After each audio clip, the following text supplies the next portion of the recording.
Hello, hello, hello. Good afternoon, YouTube family and friends.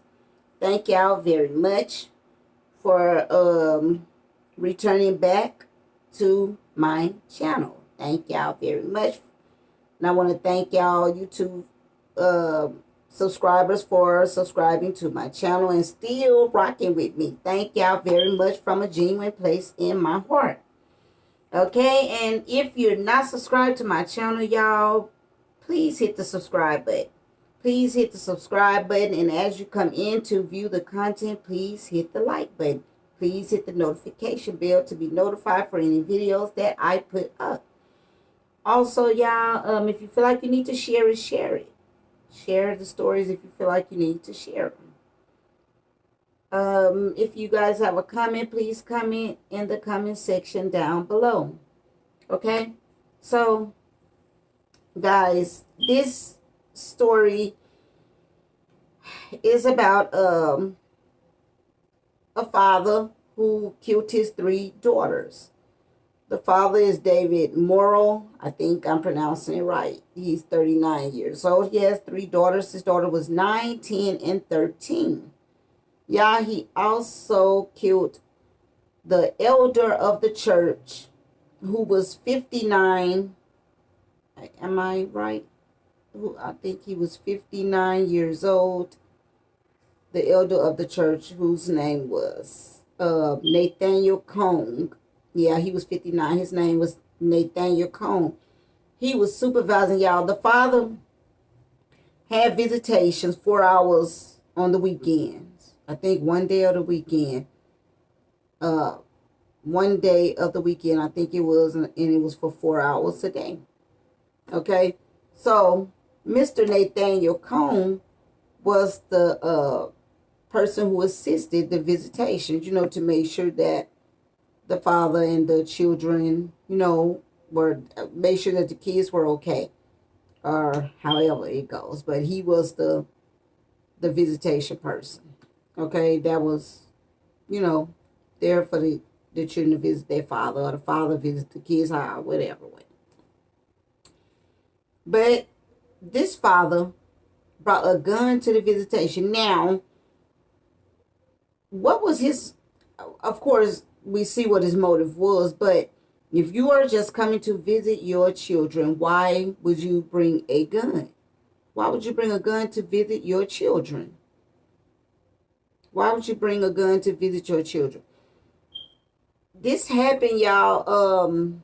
This actually happened at like 5 p.m. And Mr. Kong, he was the elder of the church. So I don't know if it was him okayed it, or if there was someone over Mr. Kong that okayed it. But actually, this father was living at the church. They let this father live at this church. They let this father live at this church, y'all. Oh, y'all see my little background is done over. My little background is done over, y'all. So it looks better. It looks a little better than what it was at first. But anyway, so yes, this guy was living in the church. You see, you can't even be nice to people these days. What? So, but anyway,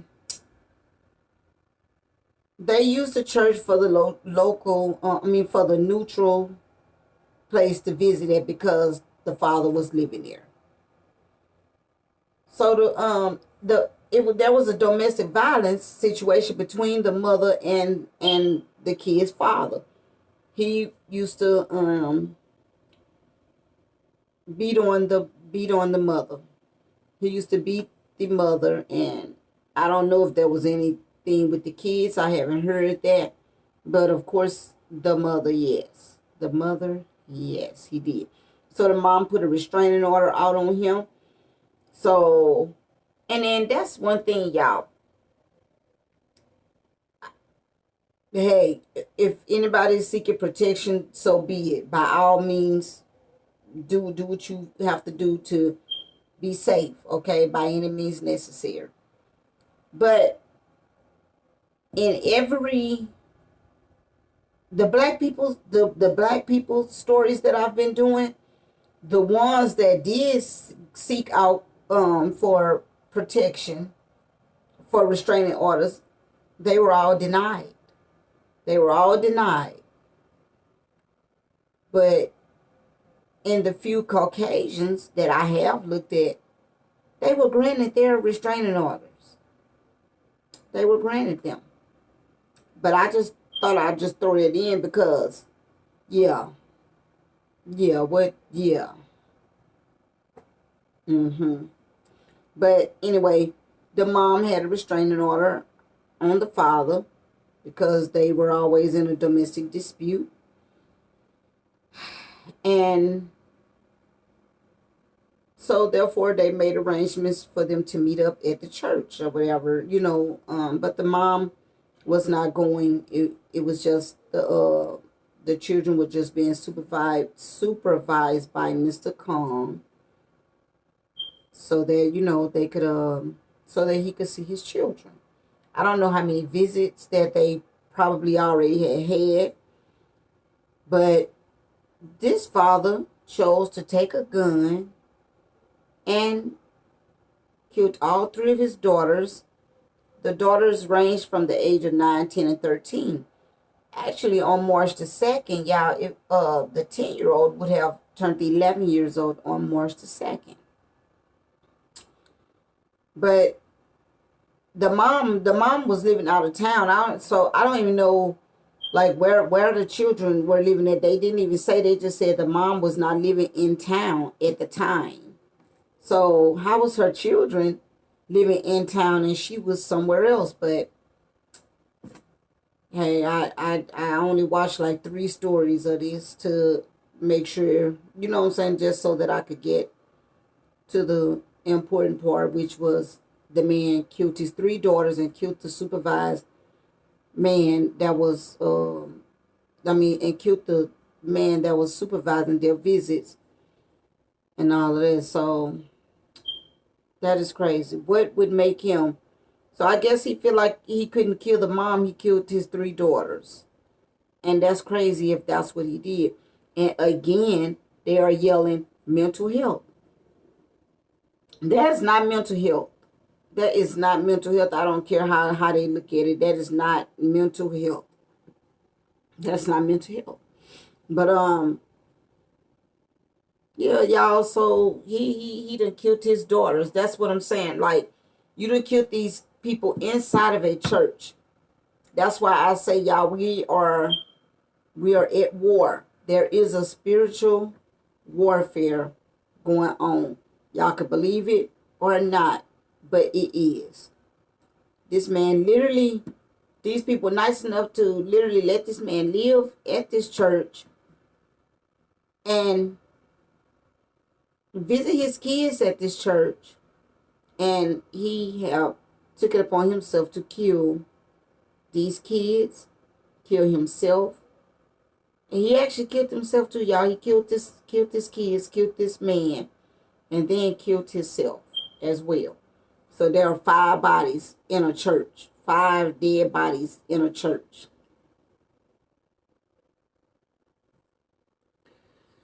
Another thing that I wanted to point out, y'all, because this story, I'm about to end this story, but another thing that I pointed out is they got a GoFundMe for the 3 girls, for the 3 daughters to be, so that they could bury these 3 girls, right? So they've raised $40,000.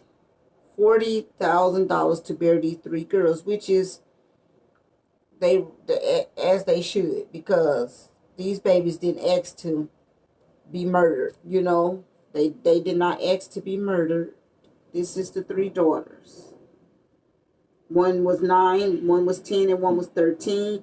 But the 10-year-old, her birthday on March the 2nd, she would have been 11 years old. Okay, so that's that.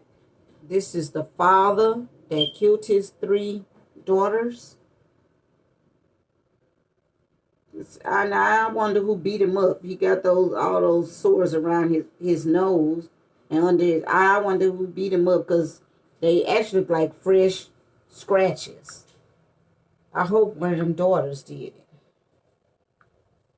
I hope one of the daughters did. But one thing that I wanted to point out is these three girls have a GoFundMe. They got a GoFundMe for them, like I said. And they've already raised $39,000. $39,000 for these three girls to be buried. That's good. I'm glad that they raised that much for them, because it is three of them to get buried. But I want to say the Caucasian people, they are looking out for their people, as they so rightfully should. But then we got Asia Maynard. Asia Maynard, if I can remember, if I'm not mistaken, I think she had 4 kids. I did a story on her last week. I think she has 4 kids, if I'm right. It may have been 5, but regardless.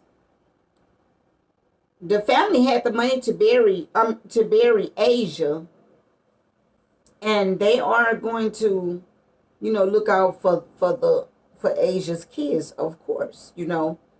It's 13 of them. It was 13 of them, sisters and brothers. So, but they got a GoFundMe, and they wanted help to find out what happened to her, because remember, Asia Maynard is the young lady who went out on a date with the guy, and he has murdered several people, allegedly, lacing those pills with fentanyl or whatever. So Asia Maynard ended up dying on a date with him, slept overnight with him, and she ended up dying or whatever.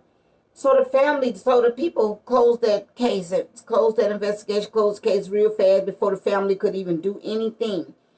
So the family was trying to raise the GoFundMe so that they could be able to pay for private investigator and a lawyer.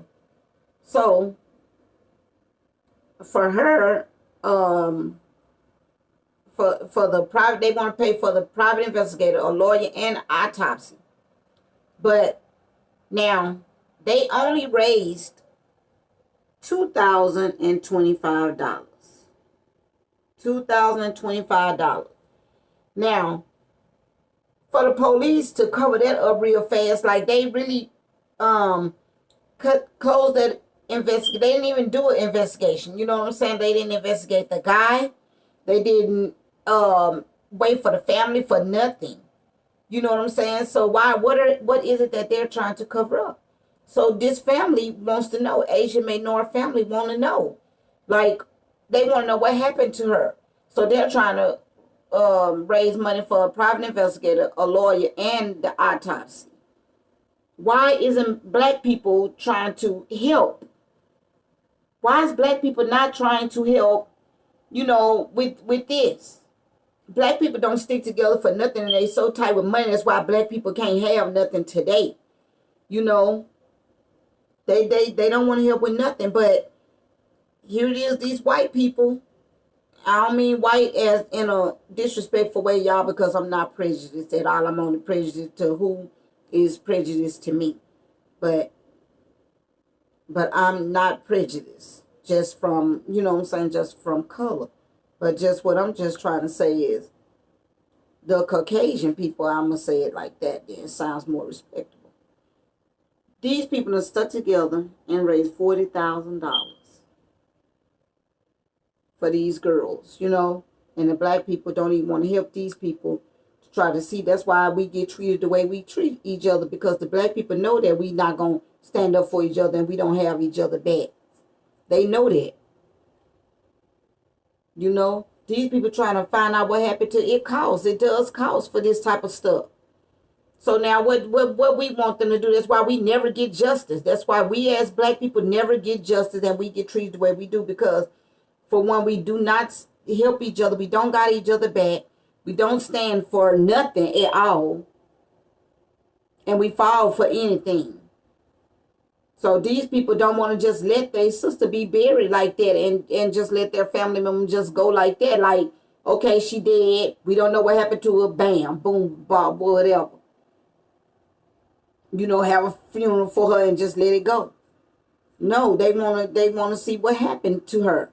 So they want money to hire a private investigator or lawyer and the autopsy to see what happened.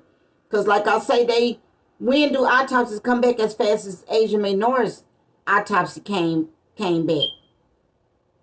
You know, and they ASAP they say there's no investigation. No investigation will be. You know, so they trying to find out. So evidently they covering up something. So they want to find out, and these people only came up with $2,000. That's not even that can't cover not one of these expenses, for the private investigative lawyer or the autopsy. That can't cover neither one of those. But for these 3 little kids, these Caucasian people, damn sure, you know what I'm saying, they came up with $40,000. $40,000. Black people don't want to help black people do nothing. So the little girl's names was Samara Mora Gutierrez, Samantha Mora Gutierrez, and Samaya Mora Gutierrez. So Mora is their father's last name, and I guess Gutierrez must be their mama's last name. They were not married. The mom and David was not married. They were just in a relationship and just got 3 beautiful kids, and so they've been dealing with each other for years because the children are 9, 11, and 13.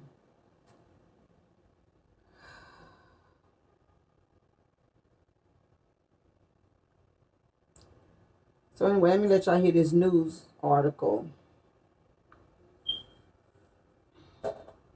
Oh, let me turn it up. Hold on, y'all. I always have this phone turned down. I'm going to have to start it over. Hold on.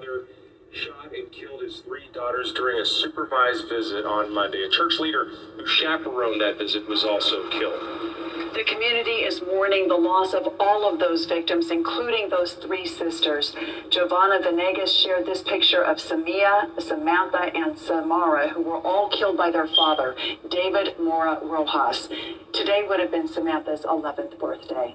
And tonight we're learning more about that shooting and the background of what led up to that horrific violence. Sources telling NBC News that the weapon used by Mora was an AR-15 style rifle, which had a large capacity magazine. According to court documents, Mora's ex-girlfriend filed a restraining order after he became aggressive and threatened suicide. Police referred him for a week-long psychiatric call, and his ex-girlfriend and their 3 daughters then moved out.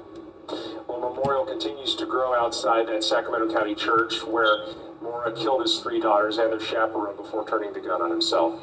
There were candles, stuffed animals, even birthday balloons, because again, 10-year-old Samantha Mora Gutierrez would have turned 11 years old today.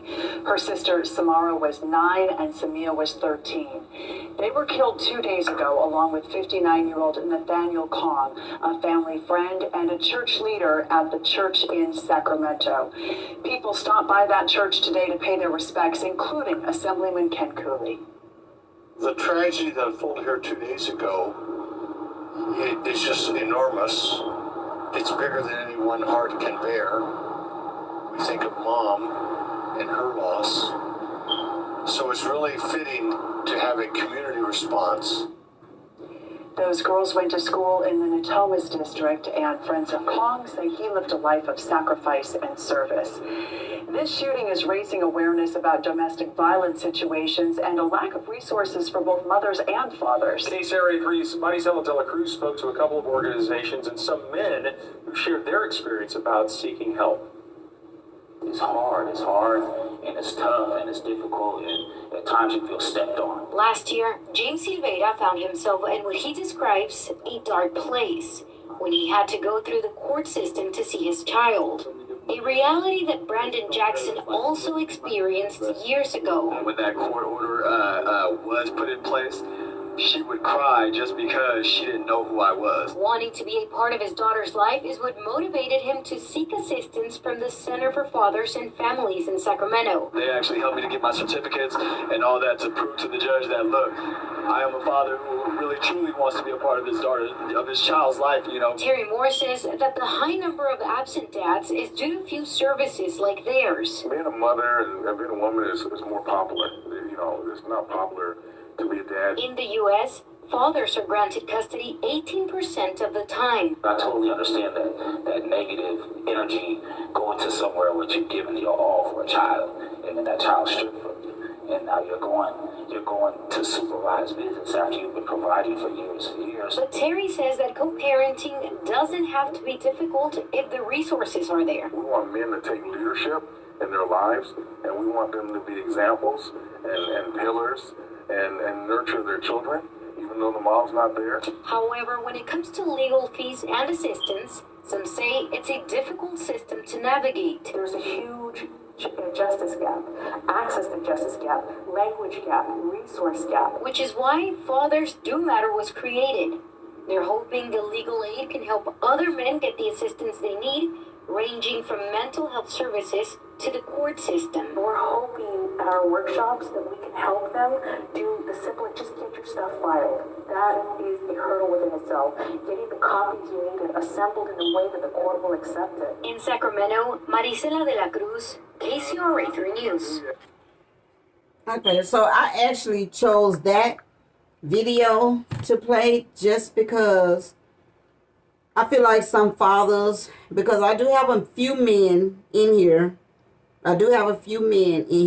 And so I just feel like to, play that video, that story, so that the men can see that there is help out there, and they can be arranged, chaperone visits at first until, gain the trustworthiness, and you could be able to visit your kids on your own.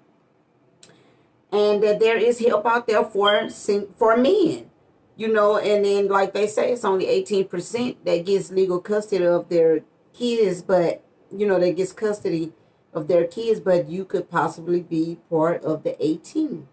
You know what I'm saying? Like, you don't have to hate the mother and, just forget about the kids, or just be selfish with the kids and, kill the parent, kill the kid. It doesn't have to be that.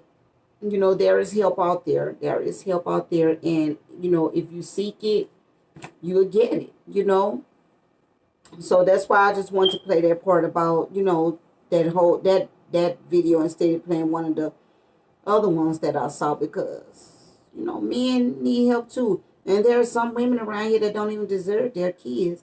And then you see that there is some good fathers out there that really do love their kids, and they deserve the kids more than the mom does. I've seen it. I see it. I see it a lot. So anyway, y'all, thank y'all for viewing my content. Thank y'all for subscribing to my channel. If you have not subscribed to my channel, please subscribe to my channel. Just hit the subscribe button. It's not going to take anything from you at all. It's not going to take nothing from you. So just hit the subscribe button. Hit the notification bell so you'll be notified.